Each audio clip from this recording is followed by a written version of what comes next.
Hello sim racers and welcome back to the Fixed Setup Oval Racing Guide. In this episode we'll be covering week 11, which runs from February 22nd through the 29th.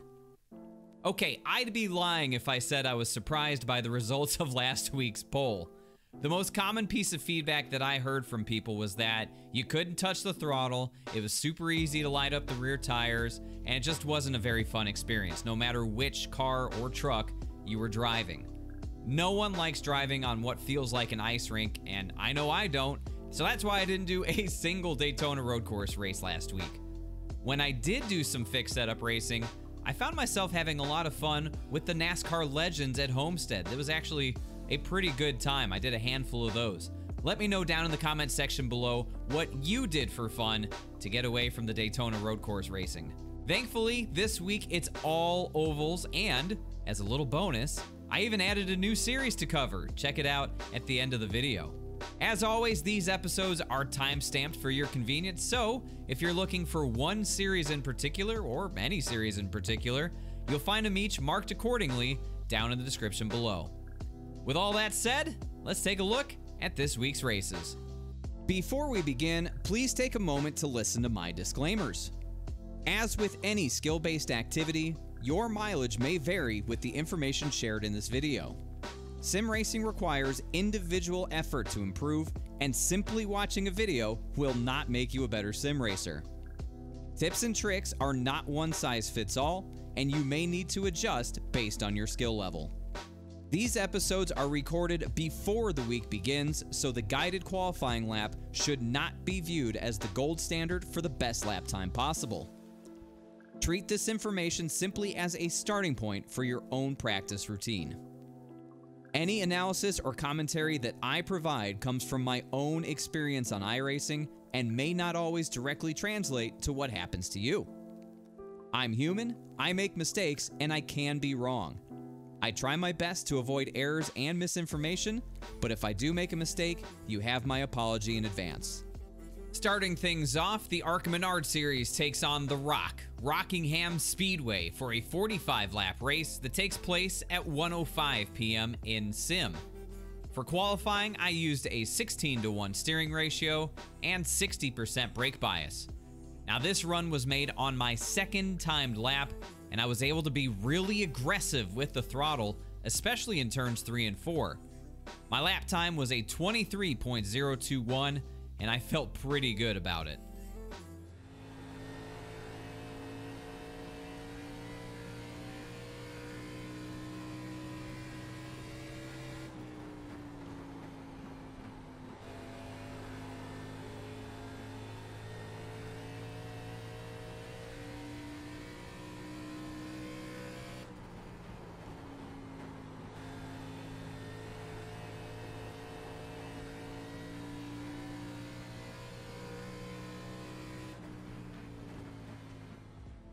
For this race, I'd recommend keeping the same settings as qualifying, 16:1 steering ratio and 60% brake bias, and keep tire conservation as your primary concern. The setup felt fairly neutral, which means it's only going to get tighter as the run goes on, so back up those corner entries and be smooth with the throttle to make sure you don't abuse your tires. You're gonna heat up that right front if you overdrive the corner entry, which is really easy to do. There's no shame in letting a faster car go early in the run. You'll probably reel them in later if you just conserve your tires a little bit.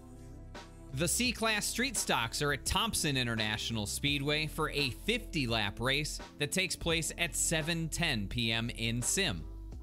For my qualifying run, I used a 12:1 steering ratio and 54.2% brake bias. Now, I'm not super experienced in these cars, and I don't have a lot of laps around this track, so again, this lap may be a bit scuffed, but my time was a 21.734.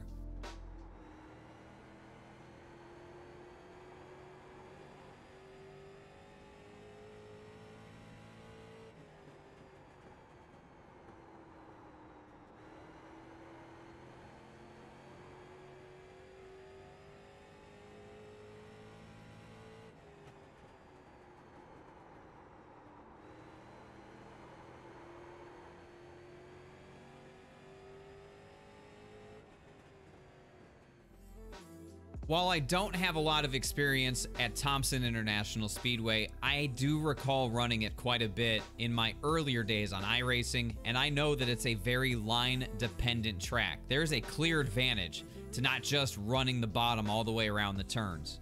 Use that darker pavement strip in the corners to guide you, but don't be afraid to dive to the bottom if you're going to make a pass. Just remember, the car's probably going to push up if you ride around there for too long. Throttle management will be important here, especially on corner exit. It's just so easy to lose rear grip in these cars. They may be down on horsepower, but the tires don't hold a lot of what they give either. I expect a lot of contact and a lot of crashes here this week, so good luck. Up next, the NASCAR Legends series joins the ARCA series at Rockingham Speedway. This one a little bit longer, 60 laps, and it takes place at 1:05 p.m. in sim. For my qualifying run, I used the default 14:1 steering ratio and the default brake bias. I did not touch a thing. Now, this lap can be a pretty sketchy one depending on how hard you push the car. Just remember, don't try to drive it beyond the limit. You're just going to end up punished. My lap time was a 24.302.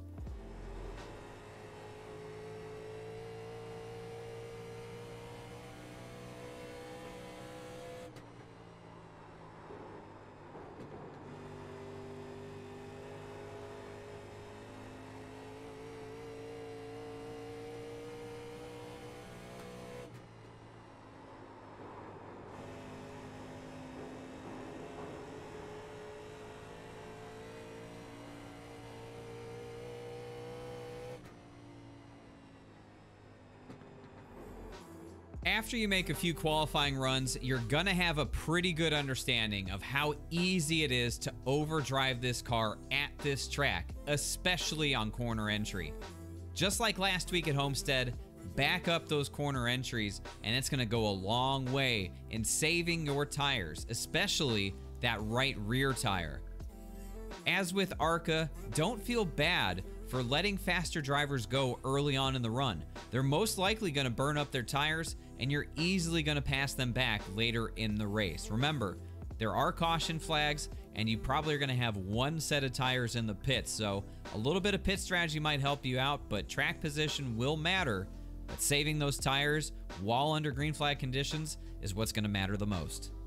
C Fixed goes to the Atlanta Motor Speedway for a 40-lap race that takes place at 1:05 p.m. in sim.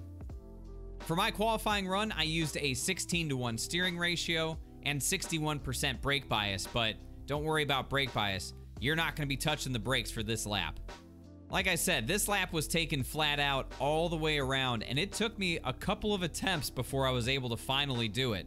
I don't know if it's just me or what, but if you don't get it right away, don't get frustrated. It might take a little bit of practice before you can do it flat out as well.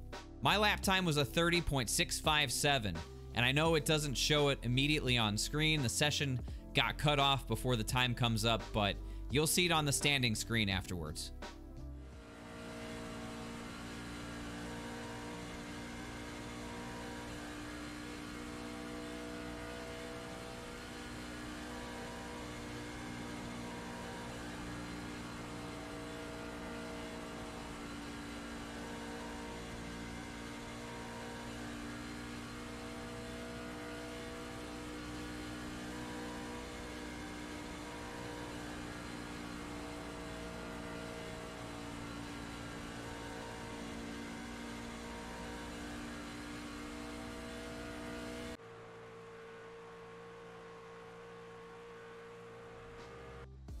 Like every C-Fixed race that we've seen on a 1.5 miles, my expectation is a lot of aggressive moves to get to the inside on both the front stretch and the back stretch. And remember, with aggressive moves to get to the inside comes blocking, so be ready for that.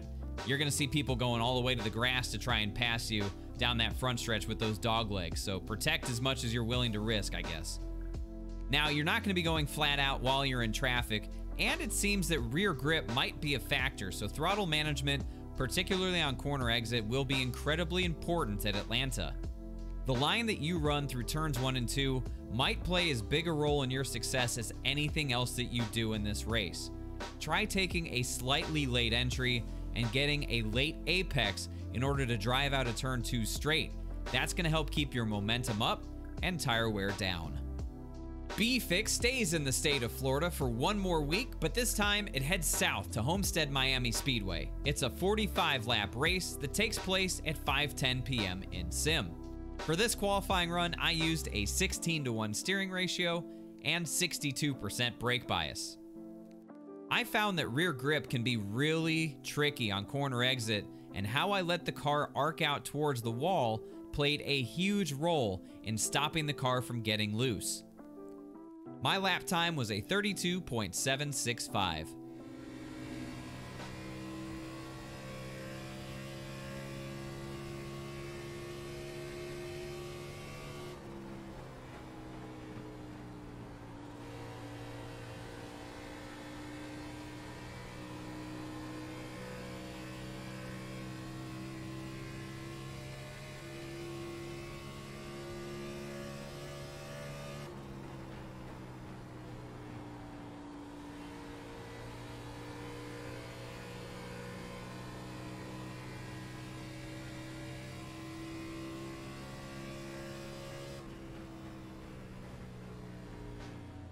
If ever there was a race where working the brake bias adjustment can help you out, this is certainly one of them. Most of the drivers you're going to be racing against will probably overdrive corner entry, wear out their right front tire, and be very slow over the course of a green flag run. While rear grip is low for the first lap or so, I think you're going to be well served to periodically lower that brake bias as the run goes on in order to help the car turn on corner entry when front grip goes away. Just make sure you don't come off of that first seam, that same line that I ran in my qualifying lap. That is the only line you can run at this track, unfortunately. Until we get dynamic tracks back, which hopefully sometime soon, question mark? Until we get that, you literally cannot run any other line than right there on that seam. If you do, it's good night tires. A-Fixed is also running in Homestead Miami Speedway this week, going for 50 laps at 12:45 p.m. in sim. Now, I went with a 16:1 steering ratio and 63% brake bias for the qualifying run, although you're not going to be using brakes for this one. It took me a number of runs to get faster at this track. Seemingly, I was able to find a new way to get a 10th here and there each time I hit the track. So I would say this car is pretty forgiving in qualifying trim. Get aggressive and find your limit. My lap time was a 31.523.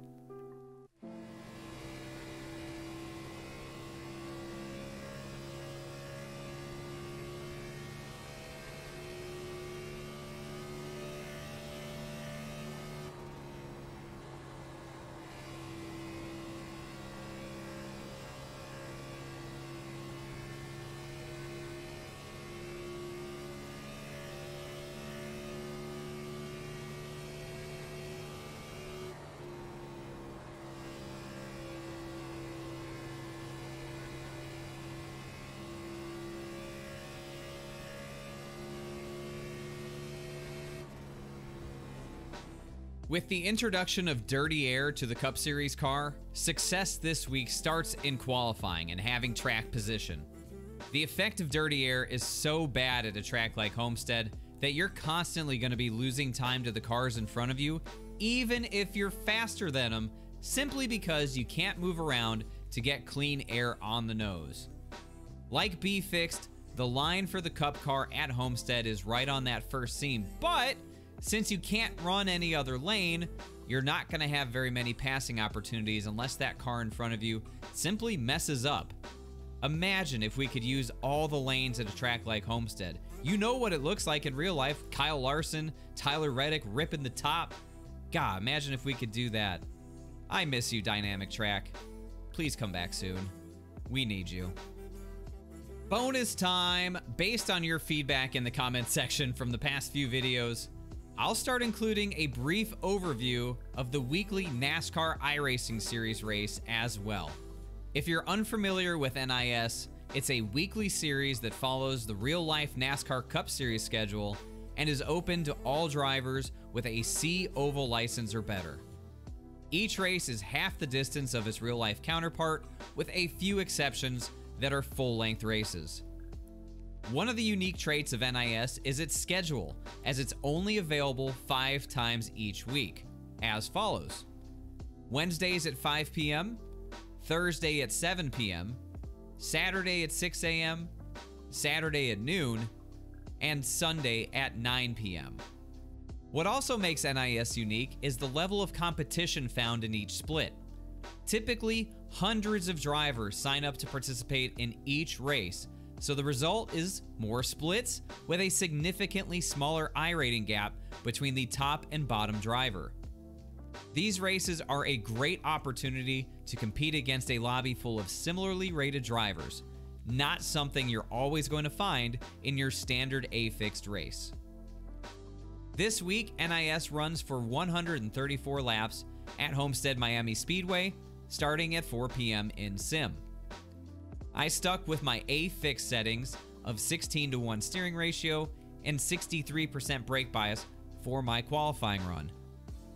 Interestingly enough, I went a little bit faster than my A-fixed run, but that's most likely due to this session being a little over 3 hours later into the afternoon. Either that or my A-fixed lap just sucks.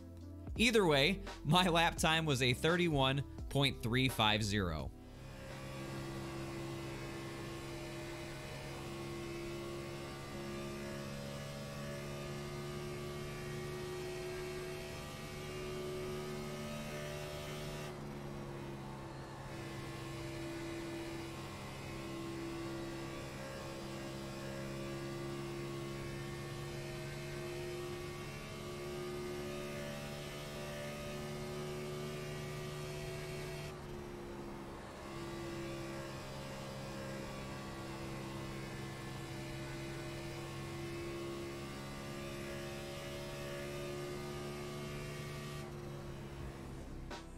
And that's a look at Week 11, the penultimate week of Season 1.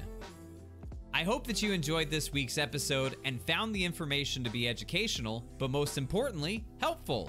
If it was, please leave a thumbs up on the video, and if it wasn't, a thumbs down so I know to do better next time. If you want to see more iRacing content similar to this, make sure you hit the subscribe button and turn notifications on so that you never miss an episode. Additionally, you can watch my iRacing adventures live on my Twitch channel, linked down in the description below. If you want to get in touch with me and stay up to date on the latest channel activity, the best way to do that is to follow me on Twitter, also linked down in the description below. Again, thank you so much for watching this video, and have a great week of racing.